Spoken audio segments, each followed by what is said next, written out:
Hello, I'm Rob. And I'm Angie. And together, we are TwinFinity.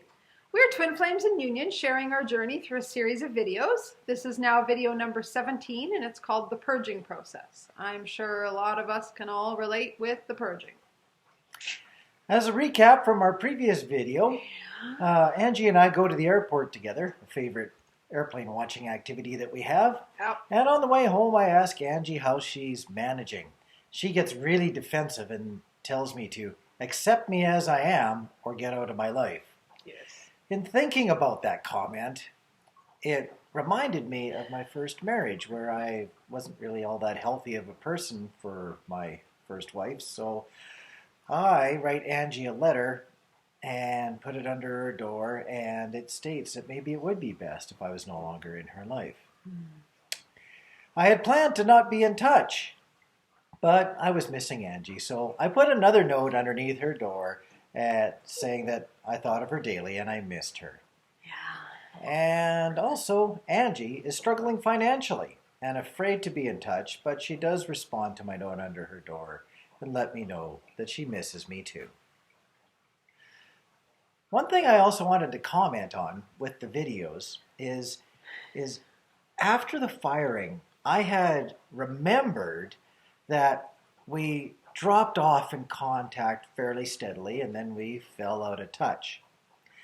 This is kind of not how this is playing out, because in the journals, and the journals know better than I do because they were written at the place and time, we are declining, but we're not falling out of touch. We seem to have hit a plateau where we're missing a few days or maybe a week or two here or there, but we're not getting any further out of touch. Yeah. So I'm being a little bit surprised by our own results of our videos as I've been going along here this past couple of videos, because it's not matching my memory, but my memory, I think, was a little bit altered. I think it wanted to have us just be out of touch because it was less painful than remembering that we stayed in touch. Yeah, and that's the thing that's interesting, is we've forgotten a lot about our past because we had to survive and move on. So what's been interesting for me is, like a lot of you, if you've been watching, some of the videos and reading some of the stuff out there, there's a lot saying that we're all going through some challenges, some releasing of the past and purging and everything else. And I've had to go through that this week too.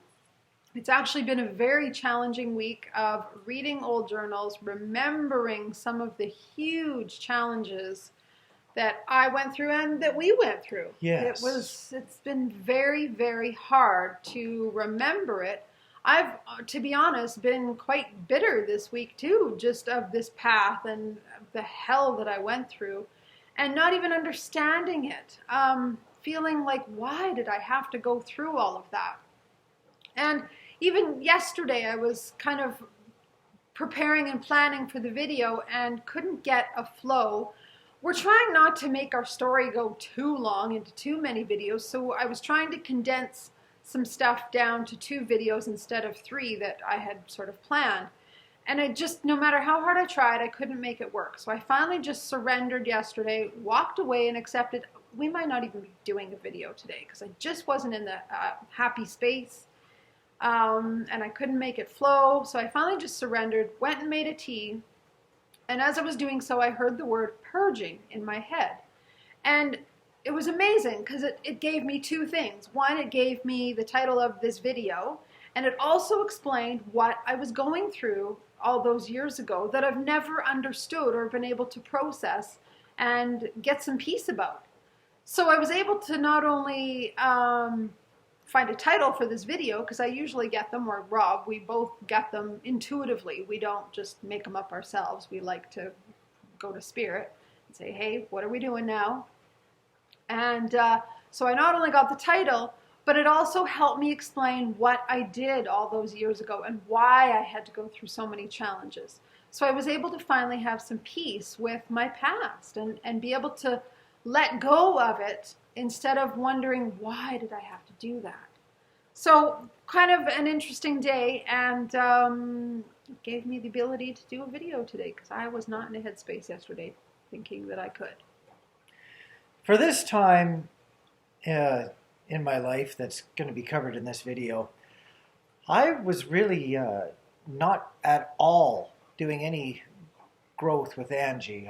After the firing, I had stopped trying to expand our relationship, and I had been trying to contract it and not doing a very good job of it. But at this point in my life, I had karmic one in my life, and I was also very buried in work, and also it was summertime. I was out running around trying to chase down mountains in the summertime-ish time, June and July. So I was very distracted, and I was really only contacting Ange when I had a spare moment or two or three. And you weren't even wanting to contact me. It was, no, we were trying not to be in contact. I wasn't, but she was lingering on my mind very heavily. So it was a very busy time for me, but not a time of great growth. I was just trying to reground myself. And it was taking all summer. Yeah. So getting into this video and the story as it continues, we're now at July 8th of 1998 in my journal. And I had written, I don't know what to write or even what to do anymore. I'm just so tired. All I want to do is sleep. All that's left to do is sleep. I've prayed and meditated and sent love and all that I can. It's quite the struggle just to get through each day. What to do to fill it? That's the question.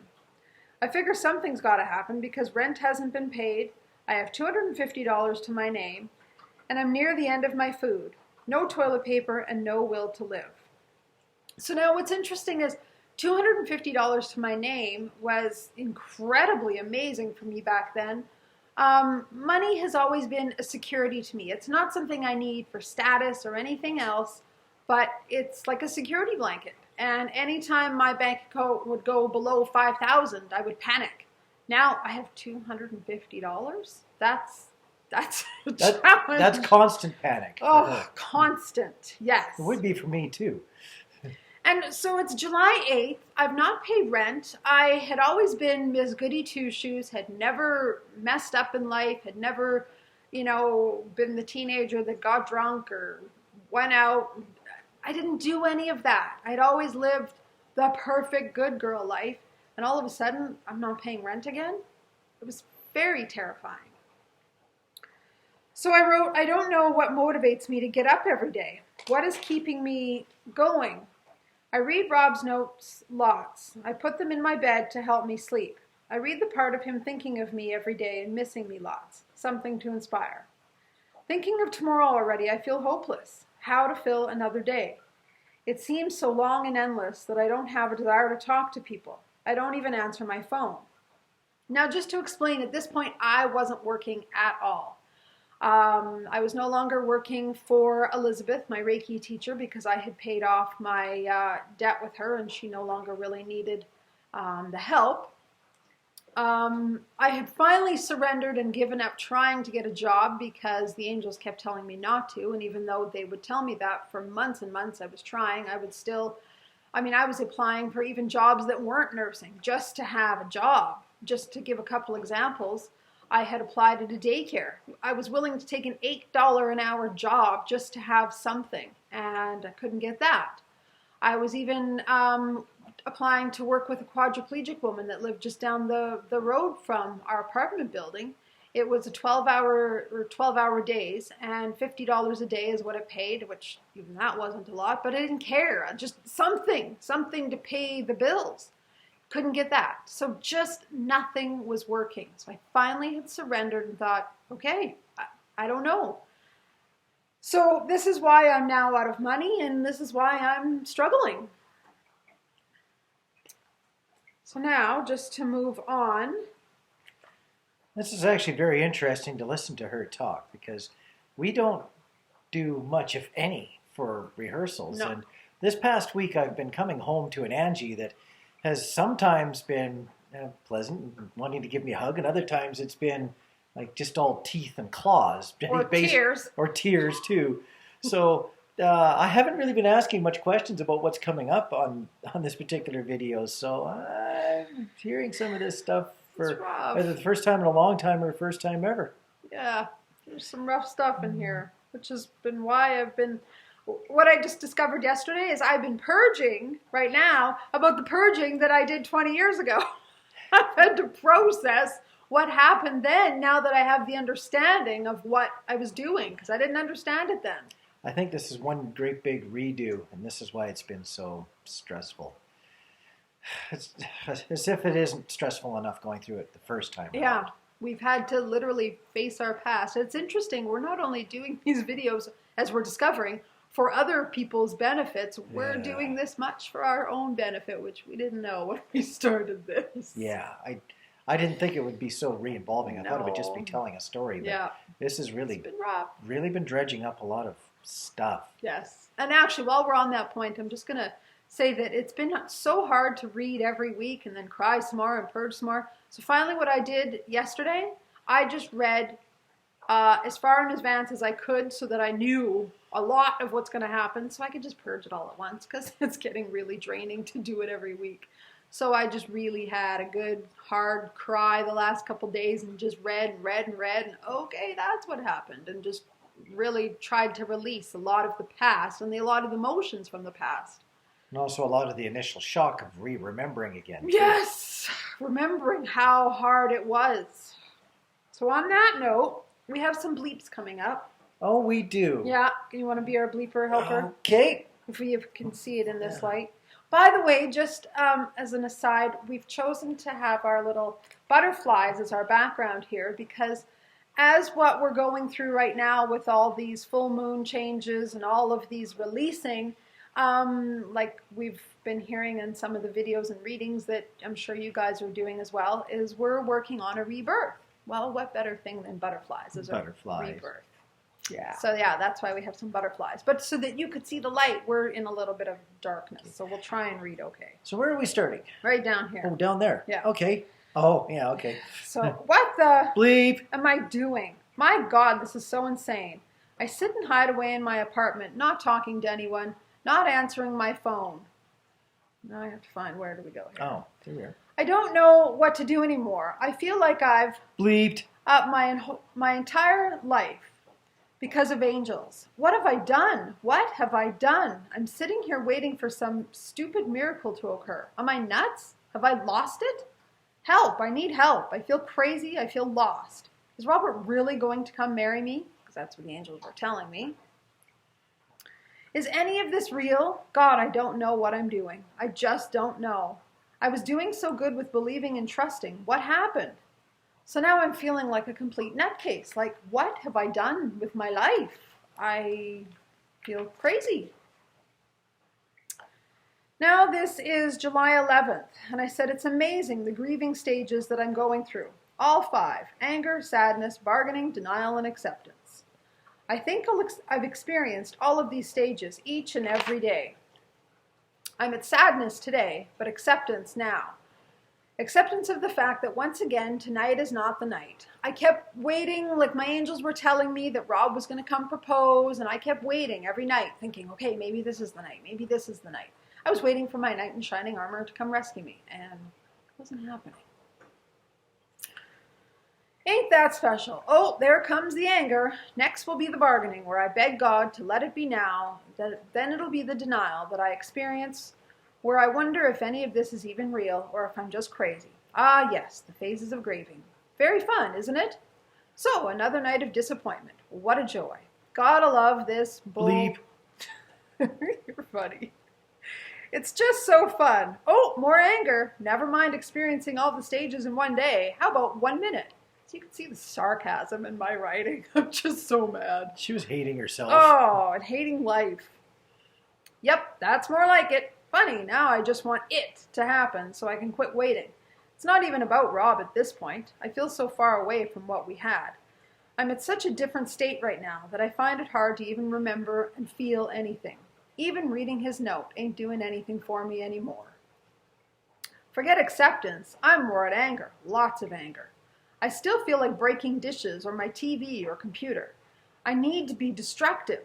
So you can tell I was in a really bad state. This is not a normal state for Angie. No, I'm not an angry person normally. Kind, calm, yes. Destructive, break TV? No. I'm doing whatever I can to keep going. Yep, anger is the feeling of the night, not acceptance. That was denial, convincing. Really, it's anger. Anger that I wait and wait and wait. Anger that the days feel like years. Anger that God seems not to give a bleep. Anger for all my work with no payoff or reward in sight. Just anger, and I wrote it in big caps. Big letters. Lots of anger. Oh, and a bit of frustration too. Great. Now I'm all worked up, and even though I'm tired, I don't know if I'll sleep. Whatever. I may go exercise. That was one of the ways I'd get anger out. And I did go exercise, and still I was just violently angry. Again, at the time, I didn't know I was purging. I didn't know that that was the process. I had to be kind of taken down to rock bottom so that I would get out all of the emotions that needed to go. And that's the trick of purging, is we're being guided to not only release stuff from this lifetime, but past lifetimes, and also we're helping release for the collective. So if you're in that stage of purging, if you can try and run from it, but it's not runnable. It's going to come up at some point. So it's best to just feel it. And what I did that night is I was very destructive. I didn't break my TV or my computer like I really wanted to, but I took even like cassette tapes and I ripped out all the tape. What's that stuff in it? Yeah, just the tape portion. I just shredded that. I broke little things, little figurines and stuff. I took a hammer to them on my carpet and smashed them to bits. I mean, I just did crazy things. I ripped up things. And what's really, really weird is, because this is so not me, and I don't know why I would even think to do it back then, but I actually took a picture of all this stuff destroyed on my living room carpet. And I was hunting for the last 2 days trying to find this so I could show you, and I haven't been able to find the picture. So if I ever find it, I will show you guys, because it's actually kind of funny in a disturbing sort of way, because it's not me. It's not my normal personality. But that's what I was having to do. And then what's neat is the angels were still channeling through me. It's amazing they could get through when I'm in this state of purging. They had written a whole bunch, but I'm just going to read a little piece from this one channeling.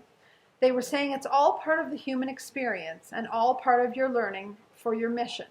So they were telling me that I needed to do this, and I didn't understand at the time. It didn't make any sense to me, but that's what they were.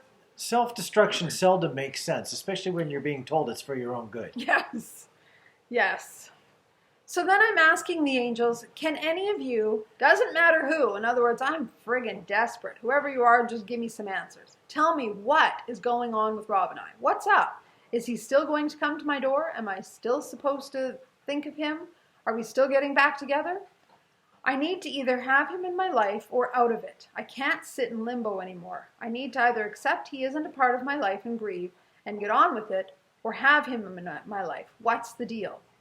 So I was asking that because my 3D world and my 5D world were not matching. 5D, they're telling me, yes, he's coming to marry you and you're going to do this mission and you have a great life. And I'm like, he's writing me notes saying he's out of my life and I can't see anything of what you're telling me. So am I really hearing this correctly?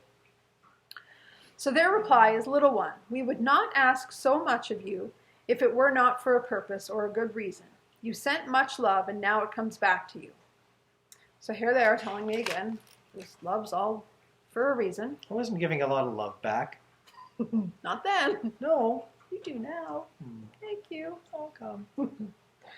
So they're saying we are beings of God, therefore beings of light and love. We cannot do intentional harm. It is not within our essence. Yes, yes, yes, my child. Robert loves you, and he is coming to marry you. No tricks, no misunderstandings of words, or no catches. Just truth. So they're still telling me this is the plan. I'm thinking, okay, guys, I don't see it. Well, at least they didn't say soon. Well, this is true. Good point. Then they're explaining things in a different perspective. They said it's just like birthing a baby. Those last contractions feel the worst. Just when the woman feels she can no longer push, just when she feels she can go no further, she is done and the baby's out. Then once that beautiful being of God is in her arms, she forgets all the pain and would gladly go through the entire experience again, just to feel the joy. I don't get that one. But that's fine. I'm a guy. Good point. You have experienced the feeling of birthing you. How does that work? You have experienced the feeling of the birthing mother, unable to go 1 ounce further. And now is the time to experience the joy and the love. There is an opposite to everything. There is joy, oh, so much love on the other side of all this pain. So they're telling me that the joy's coming. So I'm like, okay. So it's almost like they're giving me another boost, another little bit of hope to keep going. You're doing good. The joy is coming. I'm like, okay, angels. You know, she's going through a lot of pain, and I'm going through a ton of my own confusion too, because during this time, I don't understand why I can't just bump her out of my life. Yes. I just don't know why she keeps on drifting back into my thoughts nearly daily. And you're still missing me. Yeah, it's very, very confusing time. Yeah. I don't understand this. Yeah. Okay, I try to understand it. Yes, it's part of a neat connection that we have. But I didn't want the connection anymore. I'm trying to move on, and it's just not leaving me. That's the part I don't understand, was my lack of, I'd say, control, my lack of ability to walk away even though something was special. Just leave it as a memory. It's not working. Yeah. And especially you didn't understand like I understood, because I wasn't telling you any of this, that No. the angels are saying that we have this mission. I told him none of that. So he doesn't even understand we have a connection like I understand it. Not that I understood it back then like I understand it now. No. Not that I wanted to hear it back then either. No. I was very incapable of understanding that this was some hogwash or something. I was so pathetic back then. She couldn't talk to me about this. No. She was going through all this private hell, and I'm just thinking, I'm having a hard time letting go. I had no idea. Yeah. So now the angels are saying, we feel sad to see you in your pain. It is all that we as angels can do, not to reach out and rescue, for we know it is your growth and learning at stake if we jump in and help before it is our proper time. Now I wanted to read that not only for our story, but for your benefit, because I'm sure there's a lot of you asking for help from either your spirit guides or angels or God or whoever, whatever, and may not be getting it. And this explains so much of, they know that we've agreed to this mission, that we've agreed to this path, and they must pull back and sit on the sidelines and wait until they're allowed to give us some support or help. But otherwise, we've agreed to do this. We have to do this on our own. So now they're explaining something else, and again, this fits so much for all of us. So I wanted to read this for all of our benefits. They're explaining, it's in your darkest hours that you learn your greatest lessons. Many lessons learned for not only your benefit, but the benefit of many, many, many other souls. A very powerful mission you have chosen. And I don't think they're just talking to me. They're talking to all of us as light workers, twin flames, anybody who has come with the purpose of serving Earth to help with the ascension. So they're saying again, a very powerful mission you have chosen, very much a sacrifice and blessing to all your fellow souls that you will touch, both physically and emotionally. So I really thought that was important to share, because what a beautiful thing that they're telling us is that we understand the pain you're going through, but we also know it is for the bigger purpose, which again, I didn't really understand back then. I was trying, but I didn't get the whole twin flame thing. It's sometimes hard enough to understand now. Yes! But through twin flame connections and people being in touch with each other, it's a little easier to see that it is something that's much bigger now than what it was back 20 years ago. Yeah. So now, interestingly enough, this is July 19th, and I've said, when I got home last night, there was a note from Rob. Just when I gave up looking under the door for notes, one appears.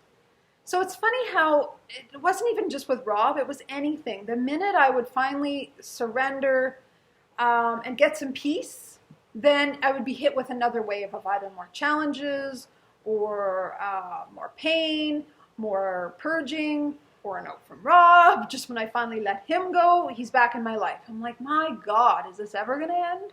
It seemed to me that I was getting vibrations, energy, just at the time when she was going through her darkest moments. Mm-hmm.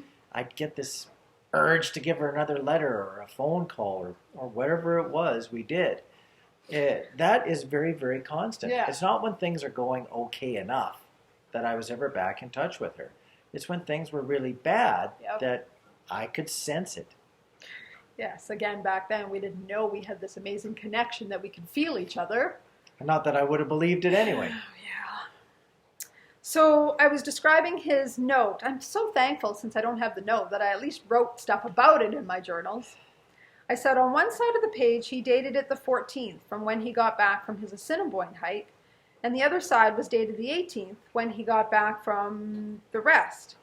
He wrote again that he thought of me often while away. He sounds very down. He mentioned feeling empty. Boy, do I know that feeling. That particular hike to Mount Assiniboine and back from where we were starting, it was my friend. We'd gone. Her and I had climbed a ton of mountains, Yeah.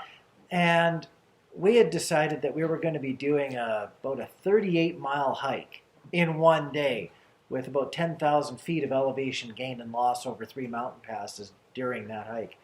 And it doesn't matter how close a friendship is. There's going to be times over the span of a very long day, like an 18, 19, 20-hour day, where you run out of things to say. I would hope so. And during those quiet times, I was doing a lot of thinking of Angie. I suppose maybe it was substituting one pain, a physical pain, with an emotional pain, because because the walking was really getting tiring that day, and it was a drizzly, rainy day. It wasn't like it was a great day either. So yeah, I did a lot of thinking of Angie during that hike. Yeah. So I was touched that he's still thinking of me. He's still missing me, because I was still thinking of him and still missing him. So I replied and wrote my own note, put it under his door, and then I'm like, oh my God, here we go again. But I also felt hopeful, like, oh, he's not gone. But confused too, that, like, what are we doing? Non-stop confusion. Yeah. So this is now July 20th of 1998. And I wrote, I woke up this morning thinking of Rob again. Big surprise. I just can't get him out of my head, or my heart for that matter. Constantly I think of him, and it's killing me to be separated from him. So it was just brutal. The missing him, the ache, the yearning. Oh, man, it was hard. It was a huge struggle, as I'm sure all of you can definitely relate to. Now this is July 26th. And I wrote, I don't know how to get rid of the pain anymore. I meditate, I pray, I cry, and then I cry again. I just hurt so much. My God, I miss Rob. How do I stop the pain? How do I stop crying? I just want him with me. It's been 5 or 6 weeks since I last saw him, and that's longer than when I asked him not to contact me in March. It was exactly a month. Just the thought of getting through this day is killing me. How am I going to make it? So again, my days were empty, endless. I had nothing going on. And just to explain a bit about my personality, I love doing those personality tests, and I did one many years ago for a job. And what it came up with is that I'm an achiever. And how it described it is that every day starts at 0 for me. And the more I get done in the day, the happier I feel. In other words, I like to achieve. I like to accomplish tasks. I'm very goal-oriented. So for me to sit and do nothing was true hell. I mean, to have my day start at 0 and end at 0, or in the negatives, because it was worse, it was very, very hard for me. I've done some similar psychological profiling through places that I've worked on, and I am a peacekeeper. So a little bit of a negotiator, but I'm a very highly driven individual. I've got a lot of internal bits where I like to achieve as well, but I tend to start out my day at a 7 out of 10 ranking. I give every day a 7 out of 10, and then it goes up or down from then. And I try to come out the end of my day at least break even, back at 7 out of 10 if I've dropped below, or if I've been above, yes, hang out above there. I don't start at 0. I've got to give every day the benefit of the doubt to start with, and that's just another way that I keep peace with myself. Yeah, and I remember those days when we were dating way back then. He used to rate his days. He used to come home and tell me what rating his day had and where he was at. It was kind of cool. Yeah, it was neat. So yeah, that was just my personality. It was really hard to not be doing anything. But I was now learning, reading back, that I was being forced to have nothing in my life, so I had no distractions, to force me to face everything I needed to face, to feel it. The purging. It had to come out. So I couldn't have the distraction of work because they knew I would escape in work and just bury myself and not feel. They knew I couldn't have anything else because it was just, I was given a journal and there you go. Keep writing, keep feeling. It was tough. So this is now July 26th, and I said, I don't know how to get rid of the pain anymore. Oh, I think I read that one, didn't I? I think so. Yeah. Okay. Here, I'm down here. How do I stop the pain? How do I stop crying? I can't even stop crying long enough to sleep. I feel so tired, but when I lie down and think of Rob, it makes me cry again. A year ago today, I went up to Rob's place and lied in his arms, and we talked for 10 hours. I just think of all that, and I start bawling again. I just can't seem to stop crying. I don't even really know why. I just feel so sad, alone, empty, and lost. So again, more purging.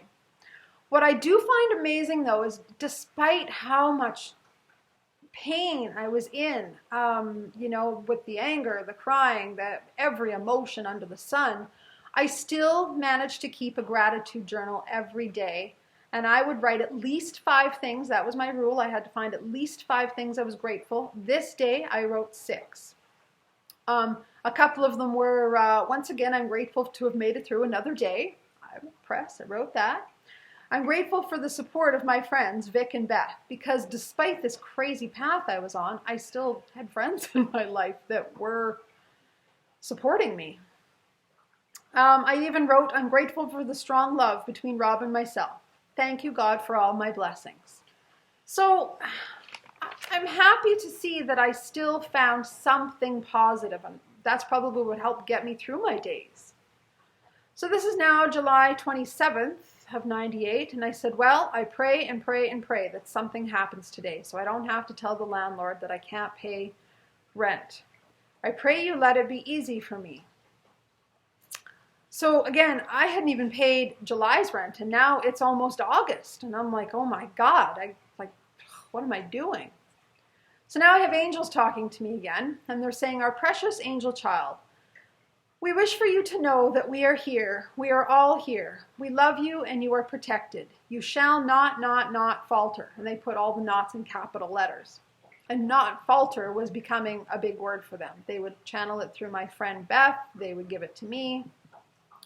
So they're saying, Rob loves you with all his heart, mind, and soul, and he is coming for you. He did, just a lot longer than what I thought. Decade and a half and more later. Yeah, wasn't in my time frame. Slowpoke. He loves you, he loves you, he loves you, dear precious child of God. We will not abandon you, God will not abandon you, and Robert will not abandon you. Continue to keep your focus on Robert, love, and marriage. So here they are, still telling me to keep these positive thoughts of all these things. I was so not there. Well, I wasn't either at this point. I'm just like, God, I need to pay rent. That's my focus. I need a job. Keep the focus. And we are continuing to give you images. So keep the focus and all else will be okay. Remember, you will not falter. Well, whatever really? The definition of falter is. Yeah, what? Here, just for your benefit, or maybe I'll show this to them too. See, in my journal, they even wrote big letters, if that'll work out. Robert loves you. I'm like, oh God, really? Can you pay me some money instead? I couldn't deny. Couldn't deny. How did we end up all dark now that I just showed that in my journal? Sorry, we're going to end up dark for the rest of the video, I guess. We were dark in our last video. Okay, what's next from our dear past? It was interesting how Beth said, the angels are really insistent that you do this. You have to do this. So fascinating. My friends are even being told I have to go down this road, this crazy path that I'm on. So nobody was rescuing me. Nobody was supplying money for me. It just, I had to do this. My friends are even somehow knowing that I have to do this. I'm like, wow, this is crazy. So I said to them, well, I am trusting and I am keeping my focus on love. The two big things you told me were my learning this lifetime, angels. In other words, I'm like, I'm doing my best, guys. Like everything you've given me, I'm doing. So give me a break already. This is now July 29th, and I said, I can't believe I'm doing this. This Bleeping. amazing, crazy, insane, stupid, ridiculous, and everything else. Bleep. There we go. Thanks. Nope, that's good. And then we'll go down here. It's It's bleeping. That's my line. That's your line. That's right. I stole your line. Amazing. What I'll do for love. Talk about really believing in the power of love, hey? I'll give up all my money, put my entire life in God's hands, and send love all day while others are going to their 9-to-5 jobs. How's that for love? I better enjoy the rewards of this for the rest of my bleeping life. Robert and I better be in love, happy forever after all the two of us have been through. In other words, I'm like, enough. Where's the joy you've promised me? And we are happy in love, but it just took longer than we thought. Yeah, longer than I thought anyway.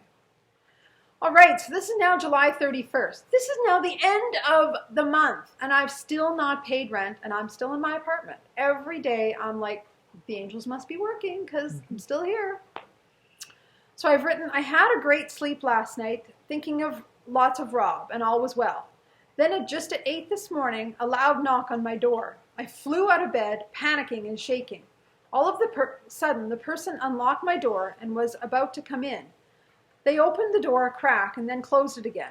I don't know if they noticed if it's still completely occupied or if it was angels or what, but they left. So after they left, I flew out of bed, got dressed, grabbed my journal and some food, and left. I was really, really, really scared. In other words, now I've got people coming to my door, and I'm assuming it's the landlord or somebody, and I'm terrified. They're just probably checking to see whether or not the place is abandoned because it's the last day of the month. Exactly. Okay. And they haven't heard from me. They've put a note under my door about paying rent, and I haven't gone to them because I've asked the angels, what do I do? I've even asked my friend Beth because she's connected with the angels, and she's like, no, just leave it alone. It's just negative energy. Oh my gosh, like I'm just feeling nuts. So I've now left my apartment for the day because I'm terrified to stay there. So I said, I feel as though I have a million angels with me. I have no idea what will happen when I go home tonight, but for now I feel okay. I feel safe, protected, and calm. The angels have not brought me this far just to have me fall now. Again, because they kept saying, you will not falter. Okay, guys, this is getting too scary. So this I just picked out to read because it's not only, again, for my benefit, but to remind us all what we can do. I wrote, the human spirit can get through a tremendous amount of stuff if it needs to. We are stronger than we know, believe, and could ever imagine ourselves to be. Kind of amazing. Why I was writing that was just to kind of give myself some inspiration. Like, I didn't even know how I was continuing. I mean, now I was leaving my apartment daily at 6 in the morning and not coming home until after 6 at night because those were the hours of the office being open. Actually, the office didn't open until like 8 or 9, but I was still leaving super early in case somebody came knocking on my door. I was terrified to be at home. Like one of the maintenance people Yes. that were always there early in the morning. Painters or whoever. I was just so afraid to have confrontation with anybody.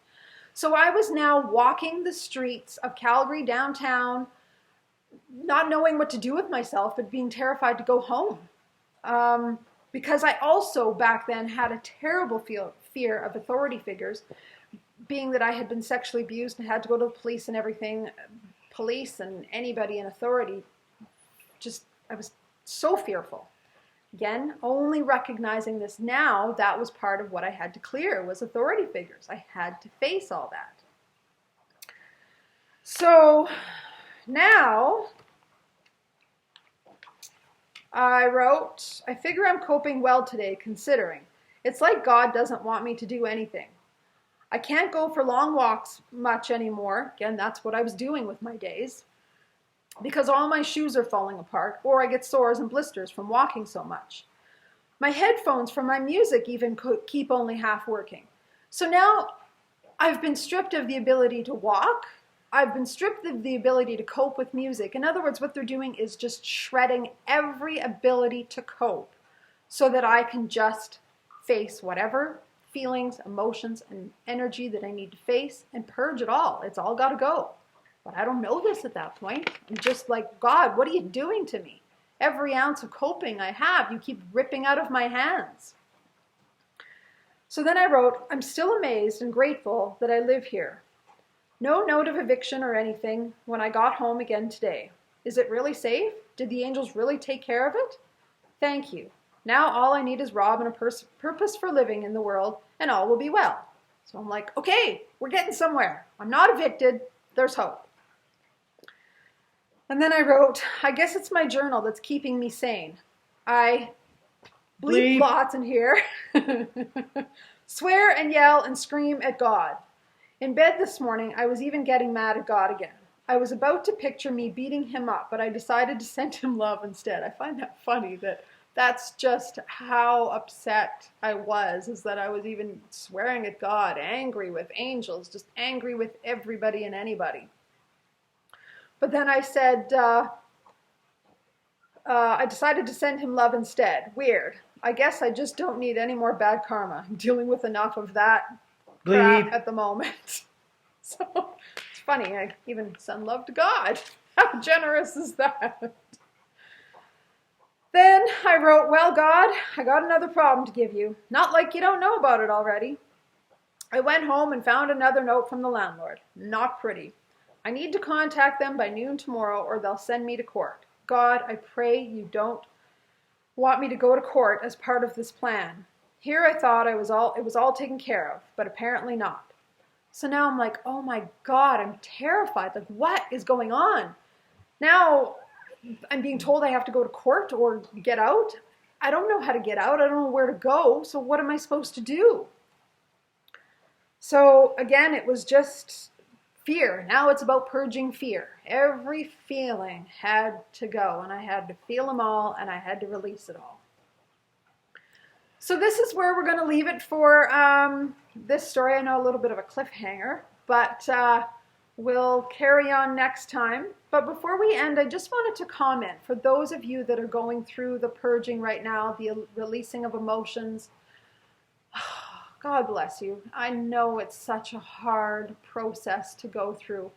Just know that it is a process and you will get through it. It does end. It doesn't go on forever. And as much as Angie was doing her, a lot of her purging now in this particular time in 1998, I went through a lot of purging right at the beginning of when we started to get back together many years later. I was willing to throw everything out of my life then, but that's a story a long ways in the future. In the future, yes. Yes. We'll get to that eventually. So we'll leave you with that. No, as always, we love you. We're thinking about you, and we wish you so much energy and love on this journey because we know how hard it is. Yes, we do. Oh, man. So remember, as always, to connect with your twin. Go within. Because you are one, as you know, we are mirrors for each other. And we'll chat in another week. We'll catch you later. Bye. Bye.